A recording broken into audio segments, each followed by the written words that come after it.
When you put a legendary name on a new vehicle, you feel a certain responsibility. It has to live up to its past and raise the bar on its future. And when the name is Bronco, well, that's a pretty high bar. That's why we're doing everything in our power to ensure that Bronco delivers. All the wild places our customers may take it, we're going to go there first, because Bronco's not just a vehicle, it's a way of life. It's ready.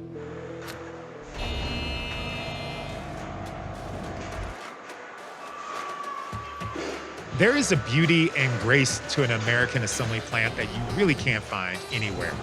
Don't let the noise fool you. Putting a new car together takes as much grace as a ballet and as much planning as a rocket launch. The American automotive plant up and running, hard at work, that is a true sight to be seen. And that sound you hear right now, it is the return of a legend.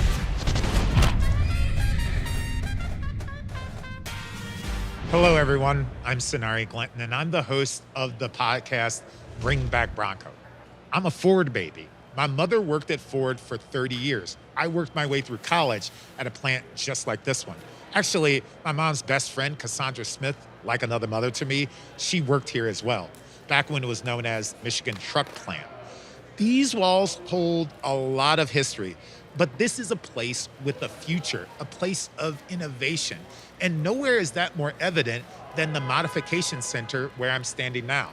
This is where Bronco modification happens, the made-to-order modifications that make each Bronco unique. When Ford decided to bring the Bronco back, the decision was made to write the next chapter where the Bronco saga began. To help us understand the intersection of the history of this place and the innovation that still happens here, there is no better person to talk to than Ted Ryan. He's the head archivist here. He has one of the most fascinating jobs in the auto industry. Help me understand the significance of a place like this. Ford has been here for almost 70 years now. In 1952, the first plant was built on this site. And Mac Thompson, McKinley Thompson, was the first African-American automobile designer in Detroit. And he came to work from Ford directly out of Design College. And he was the one that penned the very first sketch of the Bronco. One of the earliest planning documents actually had GOAT, G-O-A-T, abbreviated on the top of the document because it goes over all types of terrain vehicle. The original Bronco entered in the 60s, which was a halcyon period of Ford design. We introduced the Mustang in 1964, the Bronco in 65, and the Bronco was gonna be something different. It was gonna be an off-road vehicle, but it was also gonna be a great city driver as well. It was a different proposition from what was available on the market at the time. Okay, so let's fast forward 5 decades. Why bring the vehicle back in the same place where it started? It's investment to bring the most modern manufacturing processes to build these vehicles. And that's one of the things I love about Ford and Ford history is that we've always invested in our future by investing in our plants and investing in our people. The DNA of the original Broncos shows up in every one of these current Broncos because it's the pride, it's the passion, it's the off-road, wonderful feeling of it coming full circle. Well, thank you so much for bringing this moment full circle for me. Ted, my favorite people in the world are archivists, and you're definitely one of my favorites. Thank you for sharing all these stories with me. Oh, thank you for having me here to tell my stories. Always a pleasure. Every great comeback story has a hero, and in this case, we have several. We start with Mark Gruber. He's been the chief instigator of what's become known as the Bronco Underground. Now, Mark and a whole group have kept the flame alive for all these years. And when Ford was ready to start bringing back the Bronco, Paul Wraith was tapped to head the design team. Now is the fun part of the story of bringing back Bronco, the design and production. As somebody who's got to keep planning cars 3, 4, 5, 10 years ahead of time that people will want then, how did you keep your perspective? You start off by trying to understand what the customer's all about, what the history of the vehicle's about, and having a vision is really critical. If you don't know where you're going, you'll never get anywhere. So trying to balance those values of the old and the quest for improvement in the future. Well, Mark, I got to say, you were part of such a passion. You spent, it's nearly 30 years for you to bring this vehicle back. Why was that such a passion for you? I'm a fourth generation at Ford. My family, over 100 years of service to Ford. I grew up in Dearborn. I literally started on the same day, June 12th, 1996, that Bronco went out of production. Now, what do you guys, what do you see as the future? We obviously hope it's going to be a great success. I hope that over time, actually, that the vehicles transform and grow and develop with the families that they will be with. When you get this assignment, how do you instill in people or in the vehicle, this idea of the carefree spirit? I mean, I love the fact that we can take the roof off really easily, right, and take the doors off really easily. And the vehicle presents itself as being super open. And for me, that's a very carefree thing. It feels liberating being in the vehicle when it's like that. And Mark, I have to say, in a way, I feel a little bit sad for you. It's like you're kind of like the dog that caught the fire engine. Before we started it, there was a lot of doubters that, is Ford really going to do a new Bronco? If they're going to do it, are they going to do it right? Are they going to screw it up? And I think the response really is that validation of, hey, Ford really did it right. Just great satisfaction for the team that how hard we worked to overcome all the obstacles that we got it right. Thank you so much, guys, for coming out. I appreciate this. Now, planning and jockeying in the boardroom and design studio only takes you so far. Somebody's got to actually build this vehicle, this utility, this horse. This plant, these walls, they are nothing without the people who filled them. And because Ford is bringing Bronco back right where it began, there are going to be more than 2,000 more auto workers right here. Built for America at 2 retooled and revamped plants, and that means billions of dollars of investment in the future of this vehicle, this plant, and most importantly, these workers. We have the leaders of those workers right here with me, and I'm proud to introduce Eric Williams, who is the plant manager at Michigan Assembly, Greg O'Neill and Scott Elliott. They're the leaders of the UAW. Proud to be with you guys. Now, just given the history of this plant, this is kind of a comeback facility, would you say? When I started in '97, they just phased out the Bronco a couple years earlier, and I was kind of disappointed because I wanted a Bronco. That was my dream vehicle to get from a Ford Motor Company perspective, right? Having worked here for nearly 30 years, what is this moment like? With us building the Ranger and Bronco, it totally changes the game for not only as leaders, but for the entire membership, because now they're building vehicles that Ford Motor Company depended on in the past and now depend on in the future. Greg, help me understand the investments that Ford is making. The announcement was $500 million to the site, right? I can tell you in the stamping facility as we speak right now, we are redoing press lines, and revamping press line 3 is getting us more work for our UAW brothers and sisters. Well, Eric, this is an historic plant. How does this, the setup of the facility now compare to, say, what it was like in 1966 when the first Broncos were coming out of here? But the fundamental difference between the times is the amount of technology from the stamping department all the way till a vehicle rolls off the line. The amount of technology involved with ensuring and interfacing with the workers in order to make sure customers are satisfied and we're delivering a quality vehicle. Being a Detroit native and living in Detroit right now, it really resonates with me, the meaning of this vehicle being built here and the future hopes and dreams of people associated with building this vehicle. When we have these new hire orientations, we explain to them, hey, these jobs are like hitting the lottery because it's gonna change your life. You don't have to work 2 jobs anymore. You're gonna come in to an environment where you're gonna make a living wage, medical benefits, and at some point in time, you're gonna be able to buy what you build. Eric Williams, Greg O'Neill, Scott Elliott, I really appreciate you. Now, there is a theme that I keep running into involved with this story. It's the universal time. It's not just looking back at the history of this vehicle, but looking forward to what people will do with it. How will it look on the road years from now? We all have stories about that neighbor's Bronco that's been his or her pride and joy for years. And when the ignition turns on, it ignites and rumbles as crisp and clean as the day it rolled off the factory floor. Well, to make a vehicle that reliable, it takes skilled workers. Generations have not just built cars and trucks here, they've built lives, a community, and a nation. That incredible legacy lives on in the bodies of these folks right here with me, all proud members of the United Auto Workers and builders of the all-new Ford Bronco. It is such a great honor to be here with some of the women and men who helped to make this comeback possible with their skill and profession. Joining me now are Jerry Feeman-Veldoff is an auditor, David Tarosian is the plant engineering manager, Kurt Sova is the head carpenter, and Olin Price is also an auditor. Thank you all for coming out and making this comeback possible. Thanks for having us. So, Jerry, I worked in a plant much like this one, and then because my mom worked at Ford and she got me a job, you kind of have a story like that with your children, right? 2 of my 3 children work for Flat Rock Ford Assembly. They're both in an apprenticeship program right now. An apprenticeship program is that they work to learn the trade, right? Or Yes, my daughter she's going to apprentice school to be an electrician. And my son who is also going to apprenticeship school to become a hydraulic tradesman. I would guess that possibly one of the best jobs in a plant is to be a skilled trades worker, right?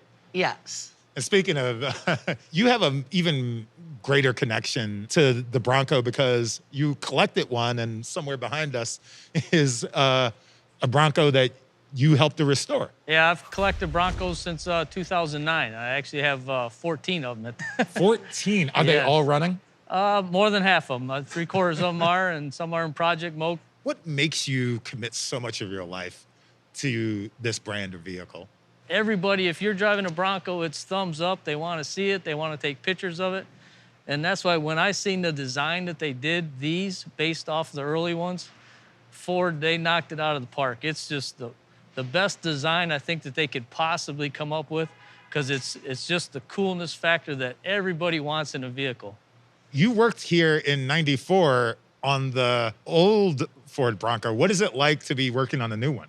I'm excited about coming in first with the Bronco, built it a couple of years, and then switched over to the Expedition. But now for this to be coming back, it's no feeling like it. And Dave, I hear that you were about to retire. What brought you back? The Bronco, it's an iconic vehicle. I mean, from the old Broncos to the new Broncos, I mean, it's special because, as everybody says, it brings out the excitement. Thanks, everyone. Congratulations on this incredible accomplishment. Broncos aren't the vehicle that you hide in a garage to occasionally dust off the fingerprints. What's the point of all of this hard work? These machines were built by folks like these to be driven. And based on the number of people who've already reserved a Bronco, it looks like there will be a lot of work here. Luckily, it is pretty easy to get behind the wheel. Customers can go to Ford.com, click on the Bronco logo, and start building their own Bronco. Pick the model, color, sound system, wheels, racks, lights. Fair warning, you can spend hours exploring the many options available. Now, once you figured it out, you can put down a refundable $100 deposit, call your local Ford dealer, who will help you complete the purchase. That's when the accessories team gets to work on customizing your Bronco with every choice you made on the website. Now, all of those accessories can be added right here in the Mod Center. This is where skilled craftsmen fit out Broncos with accessories and configurations for each individual customers. And they do that all under direction of this man right here, Mark Wilson. When I hear people talk, I've talked to a lot of people recently about Broncos, and they don't actually talk about Broncos, they talk about their Bronco. What do you think is behind that? Bronco is really a team that likes to talk about modifying their vehicles, making them their own. And I think a part of it is about the flexibility. Am I right about that? It is. And with Bronco, we've really designed in flexibility in the vehicle from all aspects of it. You look at the roof of the vehicle, the base roof can come up. We've got like 3 or 4 different roofs that you can put on the vehicle. The doors are removable. Heck, even the fenders, both front and rear, are removable. So you can really customize this vehicle any way that you want. How many accessories do you put on the car here? So we've got over 230 accessories right now, and there's more to come in the future. Is every one of the Broncos the same when they get to you to be modified? So far, I haven't seen the same two vehicles come down the line. So I'd say at this point, no. They're each individualized, even when we get them. Thank you for taking a breather with me. I'll let you get back to those Broncos. Thank you. As you can see, from start to finish, the Broncos rolling out today have been the product of a massive team effort. Teams, though, need a captain, and in this case, it's Jim Farley. He knew that a name, even a legendary one, only gets you so far. The designers at Ford needed to find out what a new Bronco owner would want, and a part of that is about listening to customers and treating them like a part of the family. So we had a little family gathering online, 2021 style, with Jim Farley and some of the newest members of the Bronco family. Nice to see all of you. I drove in my 1973 Bronco, totally stock, 58,700 miles. And it's in very good shape. It's all original with dealer over fenders and dealer installed air conditioning, which I had to redo. The auxiliary gas tank over the weekend. So yeah, that's my daily driver. It's sitting down in the garage. For us car people in the company, we always wanted to do a Bronco. The first iteration was way too modern, in my opinion. And I think we have it right now. And I didn't want it to be an overly modern vehicle. As you say, we put our customers at the forefront of everything that we do, and we have reservations holders here. And I was wondering if you would ask them a couple of questions. Yeah. So Mitch, my question for you is, how are you going to make the new full-size Bronco your own? But just to kind of make it different, I'm probably going to wrap it and then taking it off road, wheeling hard with it, seeing, what we can do with it and filming all of it. So I think it's going to be fun. So. Well, thank you, Mitch, for your reservation. We really appreciate it. There's a lot of families at Ford that depend on families like yours. So thank you. Jake, I know you have a Bronco for every generation, which is pretty amazing. Do you have a favorite? And what do you think of the new model?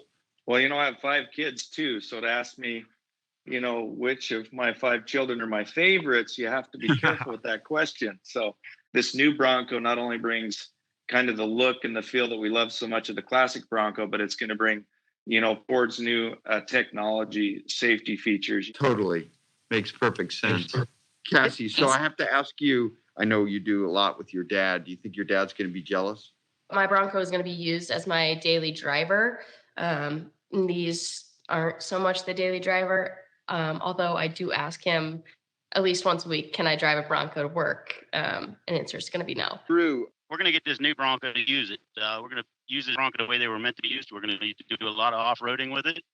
So the plan is to do some overland adventures and four-wheeling with it. Ours will not just stay parked in the garage. It won't just be on the road. We take our Broncos just like our four-door that we have now. We take it everywhere.